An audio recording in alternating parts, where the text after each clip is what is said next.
Chega junto que eu vou lançar a braba. Crise escancarada no Flamengo. Medalhões de 85 desmentem técnico Paulo Souza e clima fica quente no Ninho do Urubu. Treinador recua e se defende afirmando que foi mal interpretado. Reunião de emergência é convocada e jornalista revela a pergunta encomendada durante coletiva. Mas a pergunta que não quer calar: quem está certo nessa história e quem está falando a verdade? Te preparem, a partir de agora, é tudo nosso. Já chega largando o like, compartilha o vídeo com a galera e vamos lá com a informação, porque aqui no Comentário Sem Freio você sabe que além de informação tem opinião. Eu não tenho papa na língua, não tenho rabo preso e não fico em cima do muro. Então vamos lá com a informação e assista este vídeo até o final. E foi uma quinta-feira pra lá de agitada nos bastidores do Flamengo, que começou pela manhã com uma reunião convocada pelos medalhões do Flamengo. Diego Alves, que levou consigo Diego Ribas,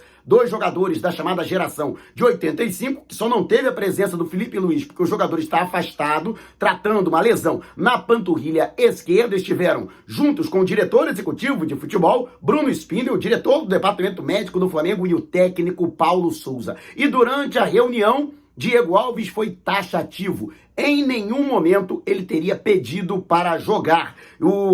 Mentindo, inclusive, o que o próprio técnico Paulo Souza confirmou em entrevista coletiva. E mais, cobrando do Flamengo que emita uma nota desmentindo o feito e, lógico, desautorizando o técnico Paulo Souza. Uma outra reunião de emergência foi agendada para tentar apaziguar os ânimos e também ditar os rumos daquilo que pode ser feito no Flamengo. Mas o fato é que a situação caiu como uma bomba e não ficou apenas nisso. E lógico, vamos aqui desdobrar todos os fatos e contar aqui todos os bastidores do Flamengo nas apurações que eu fiz desde lá de trás, antes mesmo da partida diante da Universidade Católica. E olha que o Flamengo venceu por 3-0 e obteve a classificação para as oitavas de final da Copa Libertadores. Imagine se não tivesse feito o que hoje, teria acontecido ao Flamengo. E você, o que acha de todas essas situações que eu acabei de trazer? Deixe abaixo o seu comentário. E antes de a gente partir para o próximo assunto, tá vendo essas letrinhas vermelhas abaixo do meu nome no vídeo, no smartphone? Ou então esse botãozinho aqui no canto do seu computador é o botão inscreva-se. Clique, acione o sininho na opção todos e fique sempre por dentro do Mengão. Já estamos nas principais plataformas de podcast: Google Podcast, Apple Podcast, Amazon Music, Deezer, Spotify. Tá lá o podcast. Vou lançar a braba. Se você não puder me ver, pelo menos vai poder me ouvir. E olha, durante o Sport TV, o Eric Farias, repórter que também realiza a função de apresentador, meu amigo aí, companheiro de trincheira já de longo período e grande torcedor do Flamengo, trouxe a informação que a pergunta que foi feita pelo repórter do Globoesporte.com, do GE, também meu amigo Fred Huber, também companheiro de trincheira na cobertura do Flamengo, essa pergunta teria sido encomendada pelo próprio técnico Paulo Souza, que foi quem a respondeu. E deixa eu aqui explicar esta situação, porque muita gente, recebeu com espanto, assim como se fosse algo do outro mundo, como se fosse uma coisa, nossa,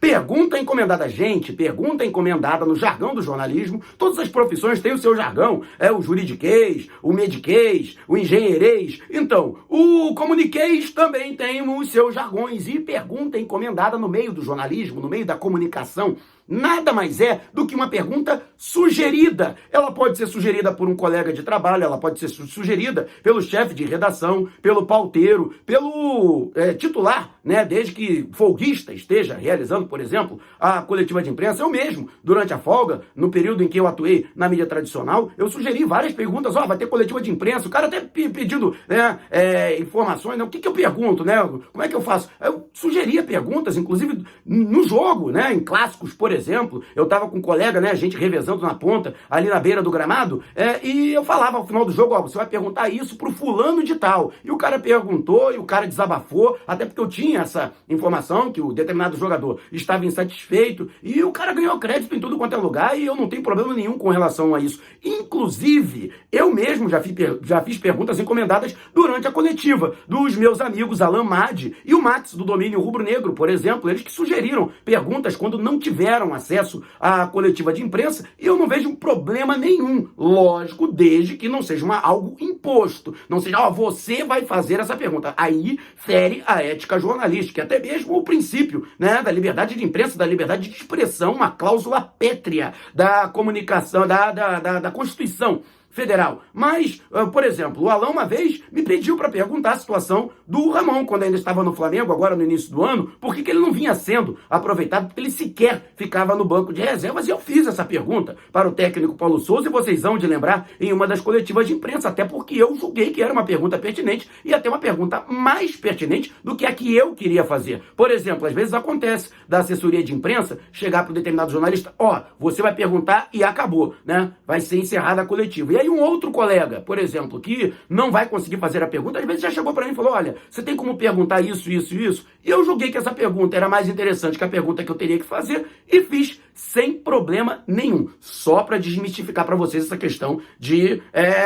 pergunta encomendada. E vocês entenderam perfeitamente essa situação? Deixe abaixo aqui o seu comentário. E antes de a gente partir para o próximo assunto, se você tem precatórios a receber dos governos federal, estadual ou municipal, não os venda antes de entrar em contato através do e-mail que está disponibilizado aqui na descrição do vídeo. E você que é membro do canal já está concorrendo automaticamente a um manto sagrado igualzinho a esse aqui, novinho em folha. Amanhã vai chegar o manto do Luiz Jacome. Valeu, Luiz! Alô, João Pessoa! Vai ficar de manto novinho e oficial para tirar onda, torcendo pelo Mengão. Então, pode acontecer também com você agora. No mês de maio, ao final de cada mês, haverá um sorteio em uma de nossas mega lives e você que estiver contribuindo com R$ 7,90 por mês já estará concorrendo.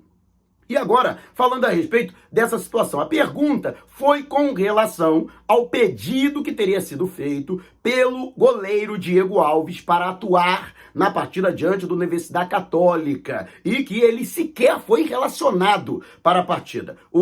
Na ocasião, o técnico Paulo Souza confirmou que ele se disponibilizou, se colocou à disposição para atuar, mas explicou que não escalou o jogador e sequer o colocou no banco de reservas porque ele simplesmente não treinava há 10 dias. E ele soltou aqui a seguinte sentença, os processos não são assim, né? Ou seja, né, para ele sacramentar a situação até de titular ou mesmo para participar da partida, ele tem que atuar. Lembrando que o próprio Diego Alves alegou dores na região pubiana e depois exames constataram que havia uma pubalgia e por isso ele não foi escalado e estava afastado, inclusive, dos treinamentos nos últimos dias. Por exemplo, não viajou para Fortaleza, onde o Flamengo empatou com o Ceará em 2-2. E, sinceramente, né, vamos agora analisar os fatos, né? O cara se coloca à disposição para atuar, né?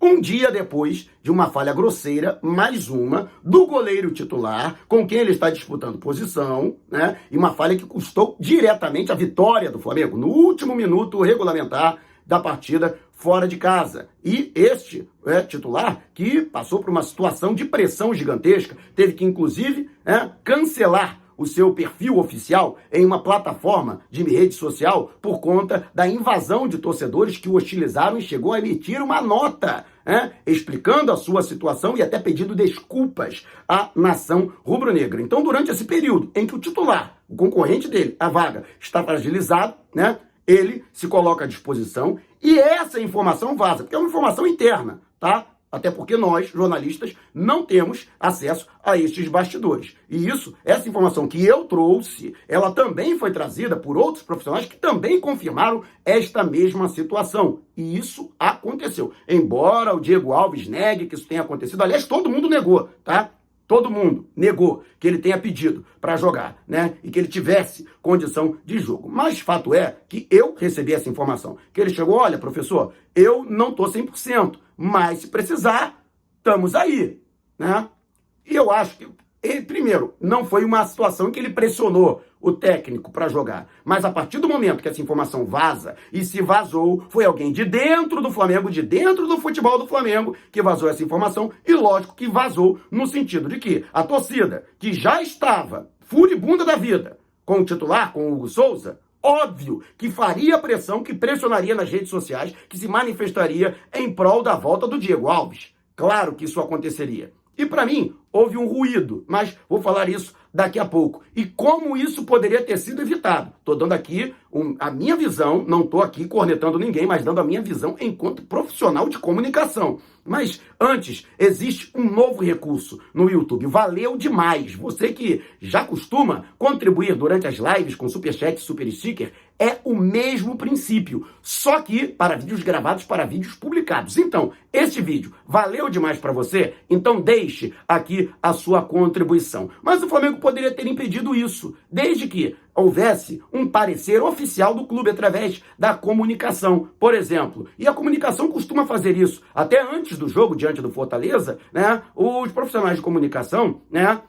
trouxeram pra gente a informação, por exemplo, do Rodrigo Caio, que foi relacionado para a partida. Havia até uma situação, né, envolvendo a volta gradual do jogador, mas ele que já havia participado do jogo diante do Altos, também participou do segundo tempo, e que ele fazia parte de uma programação para o retorno gradual, que é perfeitamente normal, afinal de contas, um jogador mais de 5 meses parado. E com muita felicidade ele atuou todos os 90 minutos da vitória por 3-0 e jogando bem diante da Universidade Católica no Maracanã na última terça-feira pela Libertadores da América. Mas eu achei uma informação extremamente pertinente até para trazer a realidade do jogador e até preparar nesse sentido. Porque muita gente, o cara foi relacionado, tem que jogar. Não é assim que acontece. E eu acho que faltou aí, e aqui não é uma crítica à comunicação do Flamengo, ou pelo menos aos profissionais que trabalham diretamente com os jornalistas, porque a gente sabe que eles não têm autonomia, né? Eles só liberam as informações que chegam até eles e que eles são autorizados para, né, colocar, portanto, a público. Mas poderia ter sido feita uma nota, olha, apesar do goleiro Diego Alves ter se colocado à disposição, o fato de o atleta, por conta de uma pubalgia, não ter participado dos últimos treinamentos,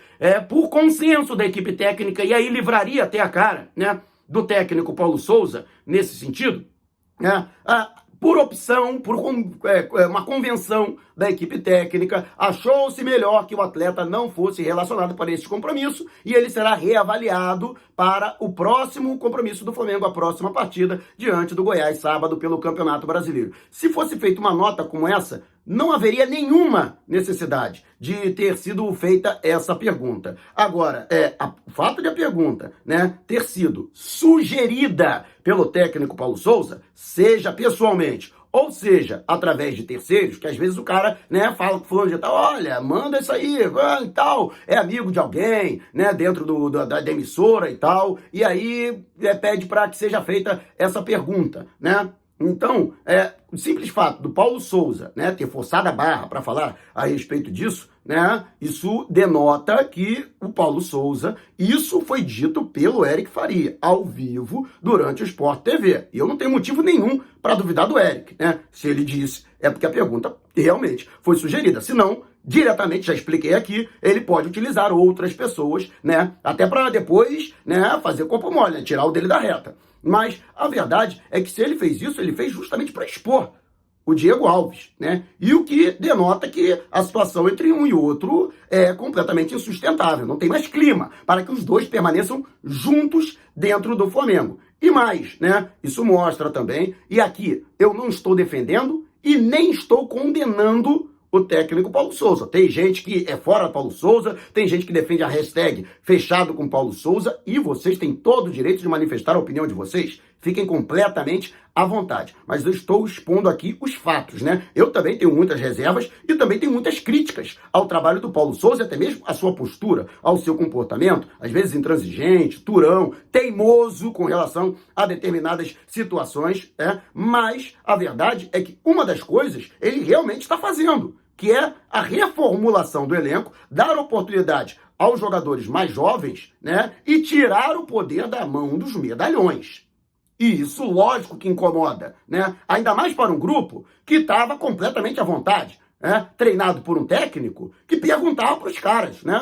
Era o time do Flamengo, eram os medalhões que definiam quando que horas ia ser o treino, né? Quando iam ser as férias, né? Então, imagina, num ambiente todo esse de permissividade, geralmente, aí, de repente, de uma hora para outra, chega um técnico disciplinador, né? Que é centralizador, e que quer impor, né, as suas condições, né, como foi o caso do Paulo Souza, desde o início, óbvio que isso vai gerar um ruído e óbvio que isso vai gerar um conflito. E o resultado tá aí. Mais uma vez, uma crise sem precedentes e a diretoria do Flamengo que se reúne para discutir essa situação e de que maneira vai estancar essa situação. Agora, Flamengo emitindo uma nota a respeito do fato e se realmente essa nota, conforme exige o Diego Alves, né, confirmar que o jogador não pediu para atuar, não se colocou à disposição e desautorizar o técnico, isso demonstra um claro esvaziamento do Paulo Souza. Mas já também